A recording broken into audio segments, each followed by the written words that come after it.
కోసం ఏపీ పోలీసుల వేట కొనసాగుతుంది. పలు బృందాలుగా ఏర్పడిన పోలీసులు హైదరాబాద్ తో పాటు పలు నగరాల్లో గాలిస్తున్నారు. ఆర్జీవీపై తెలుగు రాష్ట్రాల్లో మొత్తం 9 కేసులు నమోదయ్యాయి. విచారణకు హాజరు కాకుండా ఆయన అజ్ఞాతంలోకి వెళ్లడంతో పోలీసులు గాలింపు చర్యలు చేపట్టారు. ఇక ఇవాళ మరోవైపు ఆయన బెయిల్ పిటిషన్ పై హైకోర్టులో విచారణ జరగనుంది. సోషల్ మీడియా పోస్టుల కేసులో ఓవైపు పోలీసులు రామ్ గోపాల్ వర్మ కోసం వెతుకుతూ ఉండగా మరోవైపు అజ్ఞాతం నుంచి ఆయన వరుస వీడియోలు విడుదల చేస్తూ ఉన్నారు. తాజాగా మరో వీడియో రిలీజ్ చేసిన వర్మ సోషల్ మీడియాలో కామెంట్ చేసే వాళ్లను అరెస్టు చేయాలి అంటే 80 నుంచి 90% మంది జైల్లోనే ఉంటారని పేర్కొన్నారు. ఇది సోషల్ మీడియా ప్రాబ్లం అని తన సమస్య కాదంటూ వ్యాఖ్యానించారు.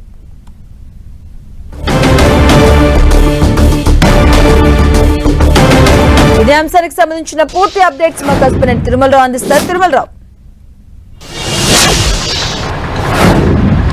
మధు, గత 4 రోజుల నుంచి వర్మ కోసం ఏపీ పోలీసులు వివిధ కోణాల్లో గాలింపు చర్యలు అయితే చేస్తున్నారు. ఇప్పటికే హైదరాబాద్లో 2 టీంలు, అదేవిధంగా చెన్నైలో 2 టీంలు, కోయంబత్తూరులో 2 టీంలు, టోటల్గా 6 టీంలు ఎవరైతే ఉన్నారో ప్రముఖ సినీ దర్శకుడు రామ్ గోపాల్ వర్మ కోసం అయితే పోలీసులు ముమ్మరంగా గాలిస్తున్నారు. సోషల్ మీడియాలకు సంబంధించి సోషల్ మీడియాలో పోస్టులు పెట్టిన దానికి సంబంధించి ఇప్పటికే వర్మ మీద ఇటు విశాఖపట్నం, అదేవిధంగా ఒంగోలు, ప్రకాశం జిల్లా, గుంటూరు సంబంధించి కేసులు అయితే నమోదు చేయడం జరిగింది. ప్రకాశం జిల్లా మద్దిపాడు పోలీస్ స్టేషన్లో కేసు నమోదవగా ఈ నెల 19వ తారీఖు మొదటిగా 41 నోటీసు విచారణ రమ్మన్నారు. తర్వాత 20వ తారీఖు విచారణ రమ్మన్నారు. అప్పటి నుంచి రామ్ గోపాల్ వర్మ అజ్ఞాతంలోకి వెళ్ళిపోవడం జరిగింది. అజ్ఞాతంలో నుండి రామ్ గోపాల్ వర్మ ఏదైతే సినిమాలు చేసినప్పుడు పార్ట్ 1, పార్ట్ 2 సినిమాలు ఎలా చేస్తాడో అదేవిధంగా ఏదో గ్రామీణ ప్రాంతంలో ఉండి వర్మ పార్ట్ 1, పార్ట్ 2 వీడియోలు అయితే రిలీజ్ చేయడం జరిగింది. మొన్న ఒక పార్ట్ 1 వీడియో సోషల్ మీడియా వేదికగా అతను వీడియో రిలీజ్ చేశాడు. నాకు సంబంధించి నేను ఎవరికి భయపడే పరిస్థితి లేదు, ఎప్పుడు భయపడను కూడా. ఈ సోషల్ మీడియాలో ఎవరినో కామెంట్ చేస్తే ఎవరో కేసు పెట్టారు, దీనివల్ల ఆంతర్యం ఏంటి అని చెప్పేసి వేదికగా అతను విమర్శించడం జరిగింది. అదేవిధంగా నేను సోషల్ మీడియాలో విమర్శ చేసి సంవత్సరం దాటింది, సంవత్సరం తర్వాత కేసులు నమోదు చేశారు.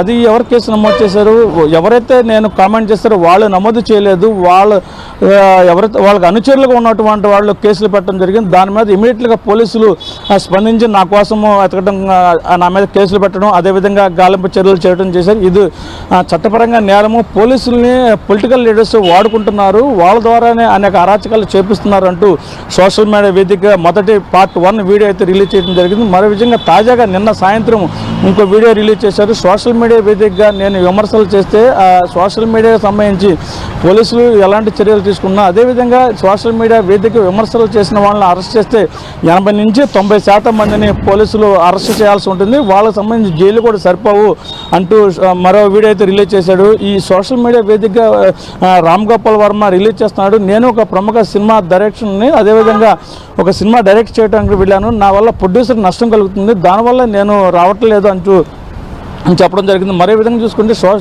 ఈ రామ్ గోపాల్ వర్మ హైకోర్టులో అయితే ముందస్తు బెయిల్ పిటిషన్ దాఖలు చేయడం జరిగింది. ఈ ముందస్తు బెయిల్ పిటిషన్ దాఖలు చేసినప్పటికీ వర్చువల్గా రామ్ గోపాల్ వర్మని విచారించవచ్చు, కావాలనే పోలీసులు ఇబ్బంది పెట్టే పరంగా గురి చేస్తున్నారంటూ ఎవరైతే ఉన్నారో రామ్ గోపాల్ వర్మ న్యాయవాది చెప్పడం జరిగింది. ఈరోజు తాజాగా లంచ్ మోషన్ అయితే పిటిషన్ దాఖలు చేయడానికి కూడా ప్రముఖ రామ్ గోపాల్ వర్మ దర్శకుడు సంబంధించి న్యాయవాది అయితే ముందుకు వెళ్తున్నాడు. ఈ లంచ్ మోషన్ సంబంధించి రామ్ గోపాల్ వర్మ ఒక ప్రముఖ డైరెక్టరు, అతన్ని అరెస్ట్ చేసేందుకు పోలీసులు ఎందుకు అంత హతోత్సాహం చూపిస్తున్నారు, అతను వర్చువల్గా అవకాశం కనిపిస్తుంది, కానీ అతను ఎందుకు ప్రత్యేక గాలింపు చర్యలు చేపడుతూ 41 నోటీస్ ఇచ్చారు, విచారణ కూడా హాజరవుతా అన్నాడు, నా వల్ల ఒక ప్రొడ్యూసర్ నష్టం కలుగుతుంది, దానివల్లే అతను పోలీసు విచారణకు రాలేకపోతుందని చెప్పేసి చెప్తున్నాడు. ఎందుకు మీరు గాలింపు చర్యలు చేపట్టారంటూ న్యాయవాది అయితే చెప్పడం జరిగింది. ఈరోజు మోషన్లో పిటిషన్ దాఖలు చేస్తాడు. దీనికి సంబంధించి అతను వర్చువల్గా విచారించేందుకు అనుమతి కావాలంటూ